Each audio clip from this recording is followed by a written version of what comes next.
ठीक है।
आपके हिसाब से इसका बेनिफिट क्या है?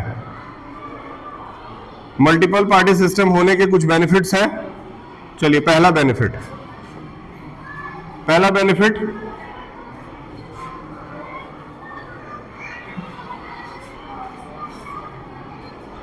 इतने सारे लोगों को एक बेनिफिट नहीं बता पा रहे हो, कैसे काम चलेगा?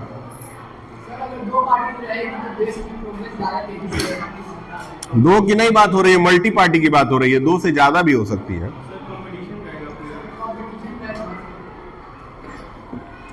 कंपटीशन भी कई तरह का हो सकता है, एक हेल्दी एक अनहेल्दी। तो हेल्दी कंपटीशन मान ले, हेल्दी कंपटीशन एक पॉइंट हो सकता है। देखिए, आप जितना सोच रहे हैं, समझ लीजिए आप आंसर बना रहे हैं एग्जाम के लिए। अभी आपको मेरी बात हल्के में लगेगी, लेकिन बाद में आपको लगेगा हाँ, सोचना सिखा करके मेरे मास्टर अच्छा काम कर रहे थे। ठीक है, बताइए। चलिए, मान लेते हैं हेल्दी कंपटीशन हो जाता है मल्टीपल पार्टी सिस्टम की वजह से। और कोई, चलिए, एक फायदा हो गया, एक नुकसान बताइए। लॉस क्या हो सकता है मल्टीपल पार्टी सिस्टम का?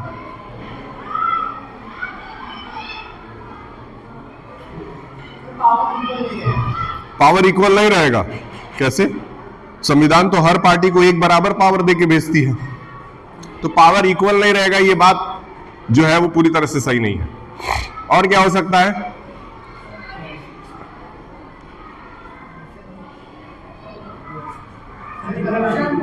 हाँ, कुछ हद तक हम ये पॉइंट मान लेते हैं कि जब मल्टीपल पार्टी सिस्टम रहेगा तो इतने सारे पार्टियों पे ध्यान देना देश के लिए, इलेक्शन कमीशन के लिए थोड़ा सा टफ काम है, जिसकी वजह से वो लोग पैसे के दम पर वोट खरीदेंगे और करप्शन फैल सकता है। चलिए, ये मान लेते हैं। और कोई बेनिफिट बताइए। हाँ, 100% सही। ऑप्शन मतलब आपको बहुत सारे ऑप्शन मिलते हैं कि आप इनमें से 10-20 ऑप्शन मिल गए। सपोज किसी शॉप में गए कपड़ा खरीदने, 2 ही कपड़ा दिखाया, और कहीं गए तो वी-मार्ट ऐसे खुला हुआ है, उसमें देख रहे हैं, नहीं पसंद आ रहा है, उठा के नचा के फेंक दे रहे हैं इधर उधर। तो बहुत सारे ऑप्शंस हैं। समझ में आ रहा है? बुक तो अच्छी है।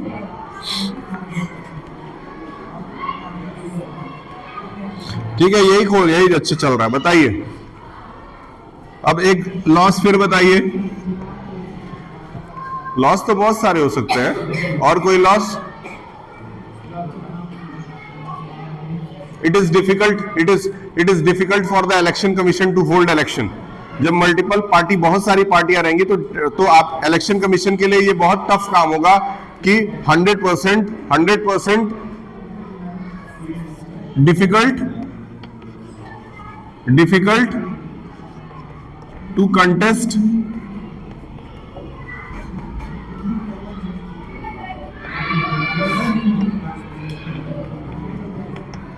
ठीक। एक और बेनिफिट बताइए। बेनिफिट में और क्या आ सकता है?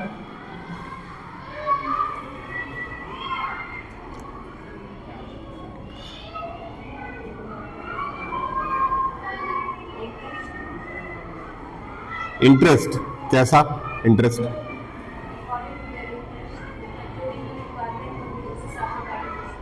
ये बात सही है एक तरह से कि आपकी मानसिकता जिस पार्टी से मिलती जुलती है, आप उसकी तरफ चले जाएंगे। ठीक है, तो एक तरह से ऑप्शन और इंटरेस्ट मिलता जुलता ही है, लेकिन चलिए लिख देते हैं हम। ठीक, और बेनिफिट में और एक पॉइंट,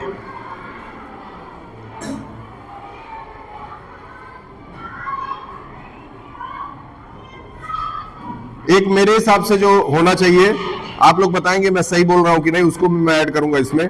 मेरे हिसाब से जितनी ज्यादा पार्टियां होंगी, उसका सबसे बड़ा ये फायदा है कि हम किसी भी गांव के स्तर पे भी जाकर के किसी पर्टिकुलर किसी गरीब, किसी किसान की मानसिकता उससे जान पाएंगे। जैसे मान लेते हैं अगर किसी देश में 2 ही पार्टियां हैं, कांग्रेस है और बीजेपी है, मान लेते हैं, ठीक है, तो गांव का जो एक किसान है, गरीब, उसकी बातों को सुनने वाला कोई नहीं रहेगा, क्योंकि 2 ही पार्टियां हैं। मल्टी पार्टी होने का मतलब क्या है? मान लेते हैं एक गांव में एक आदमी है जो अपनी खुद की पार्टी बना लिया है, तो उस गांव के जो भी लोग होंगे वो उसके पास अपनी समस्याओं को लेकर के जाएंगे, तो फिर वो अपने विचारधारा के हिसाब से नई पार्टी चुनेगा। तो कहने का मतलब ये भी है कि कहने का मतलब ये भी है कि ज्यादा से ज्यादा लोगों का इंटरेस्ट जानने के लिए और उनके इंटरेस्ट को समझने के लिए एक से ज्यादा पार्टी जो है वो देश में होनी चाहिए, मल्टीपल पार्टी सिस्टम होना चाहिए। वैसे इंटरेस्ट तो लिखा ही है इसमें, ऑप्शन लिखा है, और कोई पॉइंट? चलिए इधर आते हैं लॉस में।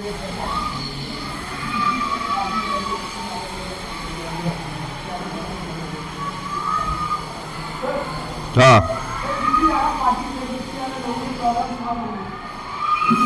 यार, तो मैं अभी वही चीज बोला हूं कि जितनी ज्यादा पार्टी होंगी, लोग जो है वो लोग ज्यादा आसानी से नेताओं तक पहुंच पाएंगे। हाँ वो सही है, मैं वही चीज बोला हूं। और बताइए कुछ।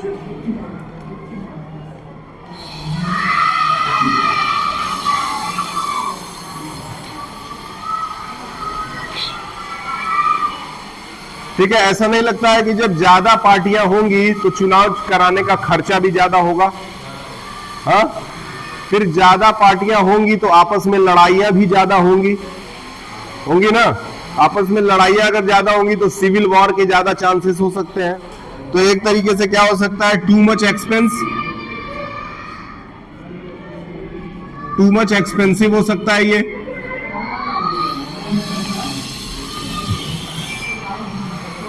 ठीक है, तो अब अगर ये पूछता है, देखिए सवाल जो बोर्ड में पूछा है, सवाल यही पूछा है आपसे कि mention any 4 function of political parties. ये पहले वाले लेक्चर में डिस्कस किया गया था कि पॉलिटिकल पार्टी क्या है और उसको बनाना क्यों जरूरी है। दूसरा है आपका कि मल्टीपल पार्टी सिस्टम क्या होता है और मल्टीपल पार्टी सिस्टम के होने से फायदा है कि ना होने से फायदा है। तो अब दोनों आपको पता चल गया, अपने हिसाब से आंसर बना करके लिखिएगा। ठीक, अब इसके बाद से जो पॉलिटिकल पार्टी अपने भारत देश में है वो आपका, उसको मेनली हम लोग 2 कैटेगरी में ही बांट सकते हैं। एक स्टेट लेवल की पार्टियां होती हैं और एक तुम्हारी नेशनल लेवल की पार्टियां होती हैं। तीसरा एक और लेवल हो सकता है जो रीजनल लेवल की पार्टी है, जो रीजनल लेवल हो, जो केवल किसी पर्टिकुलर नगर की हो, किसी पर्टिकुलर टाउन की हो, वो उसके बाहर उसका रीच ना हो।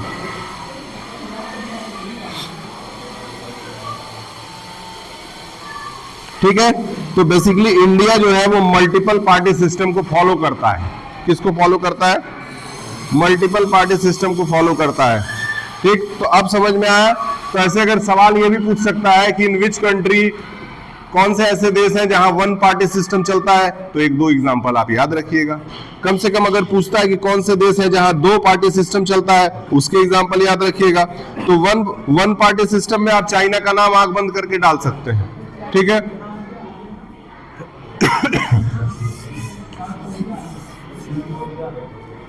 बताइए 1 पार्टी, सिंगल पार्टी में किसका नाम डाल दिए, या फिर रशिया डाल दिए। देखिए हो बहुत सारे सकते हैं, सुनिए हम बता रहे हैं, सुनिए, हो बहुत सारे सकते हैं, कम से कम 1-2 जानिए। फिर उसके बाद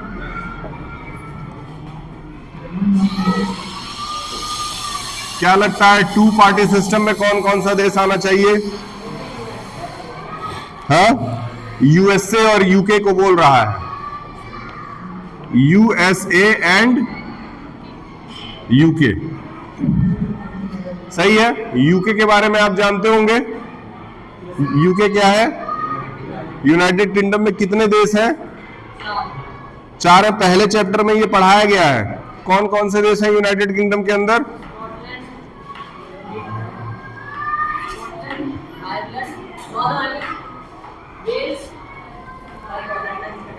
लंदन। ठीक है, तो यूके और यूएसए जो है वो 2 पार्टी सिस्टम के ऊपर काम करते हैं। तीसरा आपका मल्टीपल पार्टी। मल्टीपल पार्टी में तो अपना ही देश डाल दीजिए आराम से।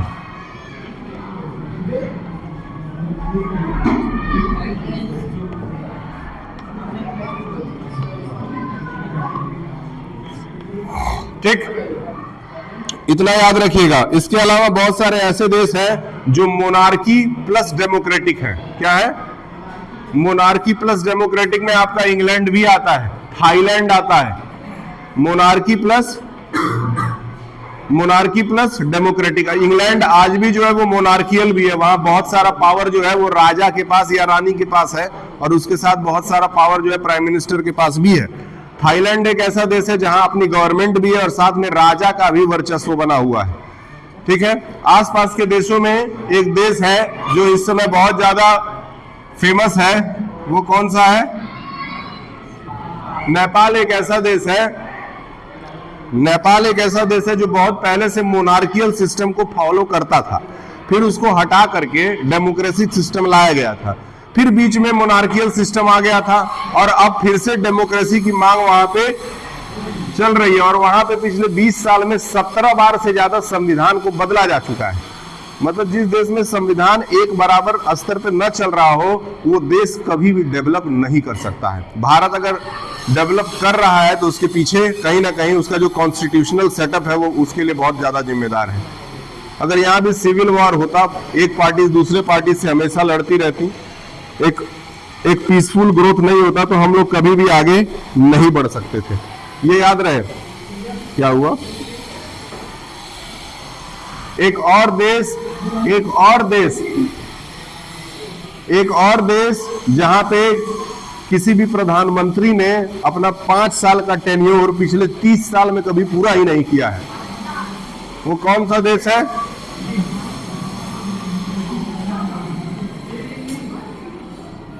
समझ में आ रहा है? फिर ऑप्शन देंगे। एक और देश बताइए, एक और देश जहां पे कुछ समय पहले एक भयंकर सिविल वॉर हुआ जिसमें डेमोक्रेसी को वहां पे तबाह किया गया, और वहां की जो प्रधानमंत्री है वो भारत में शरण लेने के लिए आई थी। ठीक है,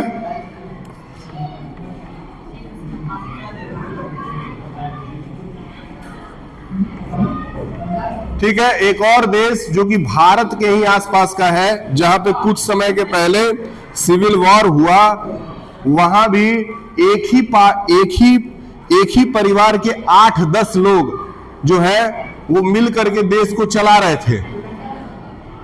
उसके भी डेमोक्रेसी को क्या किया गया? डिस्ट्रॉय किया गया। वो कौन है? वो है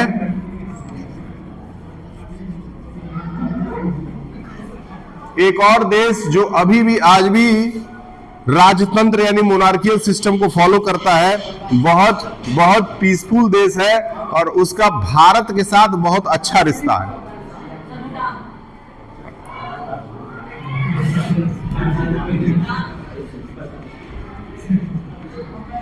ठीक है, ठीक। एक और देश जिसमें 3-4 साल पहले सत्ता परिवर्तन हुआ, और सत्ता परिवर्तन के बाद जो है वहां पे तालिबान नाम के एक संगठन का राज चलता है, वो कौन सा देश है? वो कौन सा देश है?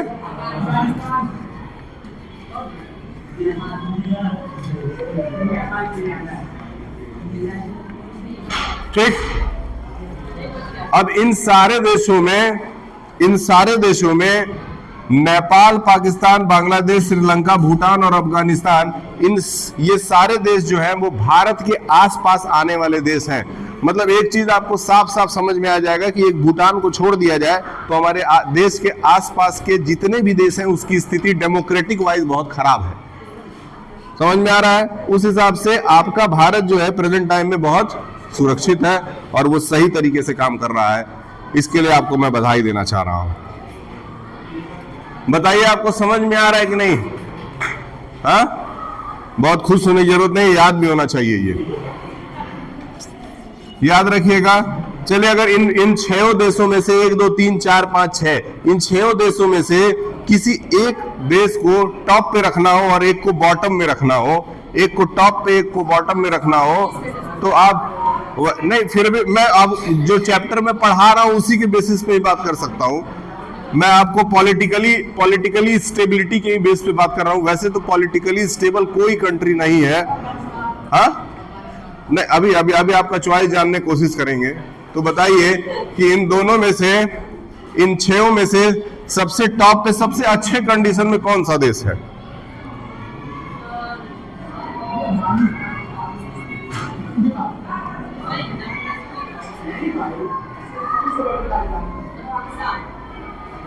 इसमें सबसे अच्छा पाकिस्तान को आप मानते हैं?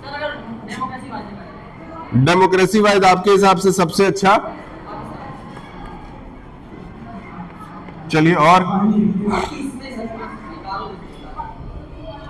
दूसरे नंबर पे सबसे खराब स्थिति किसकी है? हाँ, नेपाल की माने, क्योंकि करंटली अभी 2-3 महीने पहले उसकी स्थिति खराब हुई है। चलिए ठीक है, तो नेपाल, अच्छा यहां ध्यान दो, ठीक है। तो नेपाल और पाकिस्तान आपके लिए केस स्टडी बन सकता है एग्जाम में, है ना? कैसे कि तुमको मान लो पाकिस्तान के बारे में 4-5 लाइन एक पैराग्राफ लिख करके दे देगा और फिर वहां की पॉलिटिक्स, वहां की डेमोक्रेसी से रिलेटेड क्वेश्चंस कर देगा। केस स्टडी में ये सब सवाल आते हैं। फिर बांग्लादेश के बारे में या फिर नेपाल के बारे में, क्योंकि नेपाल अभी बहुत कम समय पहले ही वाइब्रेंट हुआ है, तो वहां पे सवाल बनना जो है बहुत नॉर्मल सी बात है, मेरे हिसाब से बन जाना चाहिए। तो इसीलिए याद रखिएगा कि वहां पे क्या क्या चेंजेस हुए हैं। एक बार इस केस स्टडी को पढ़ करके जाइएगा, ठीक है? तो भारत में मल्टीपल पार्टी सिस्टम है, उसके फायदे क्या है, उसके नुकसान क्या है।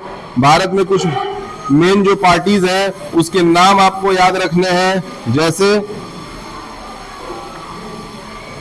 सबसे पहले नेशनल पार्टीज की बात करें तो नेशनल पार्टी में कौन कौन आ जाएगा, बता सकते हैं? नेशनल पार्टी में सबसे पहला AITC, नाम सुने हैं कभी? NCERT में इसकी लिस्टिंग है, इसलिए आप NCERT से इसको पढ़ सकते हैं। AITC बहुत इंपॉर्टेंट कंट्री है ये, कंट्री कह रहा हूं, पार्टी है ये।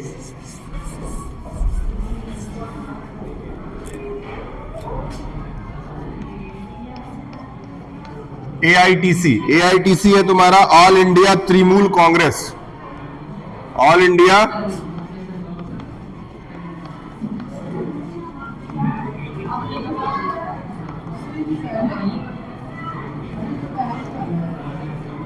हाँ RJD। फिर उसके बाद है BSP, सब लोग जानते होंगे, BSP बहुजन समाज।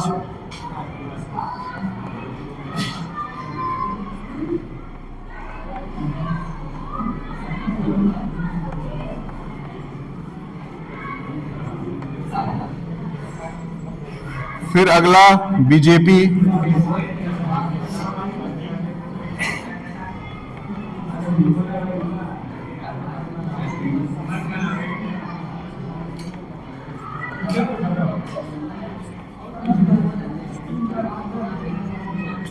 कांग्रेस तो सबको पता है। फिर उसके बाद है CPI जो कि इस समय प्रेजेंट टाइम में बंगाल के अंदर बहुत ज्यादा एक्टिव है। कौन सी पार्टी है? CPI, communist party of India, very important. RJD भी है, चलिए RJD लिख देते हैं। RJD जो है, RJD इसको क्या कहते हैं? राष्ट्रीय जनता दल। क्या कहते हैं?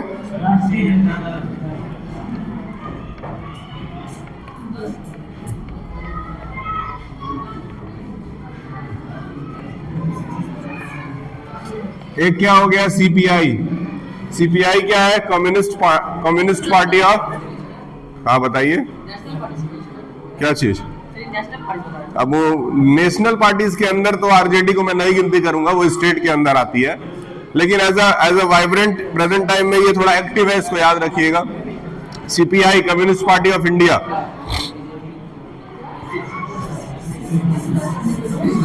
CPI याद रहेगा, नोट कर लेना ये सब, वैसे बुक में है। CPI क्या है? कम्युनिस्ट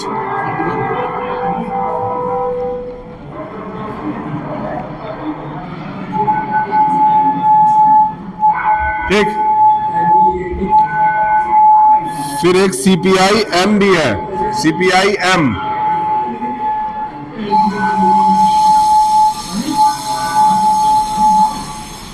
ठीक है, देखो एक CPI होगा तो कम्युनिस्ट पार्टी ऑफ इंडिया, अगर CPI-M हो जाएगा तो communist party of India Marxist हो जाएगा, जो कि कार्ल मार्क्स के फिलॉसफीज के ऊपर बनाई गई है। कार्ल मार्क्स का कहना क्या था? कार्ल मार्क्स जो है वो बिलीव करता था कम्युनलिज्म में।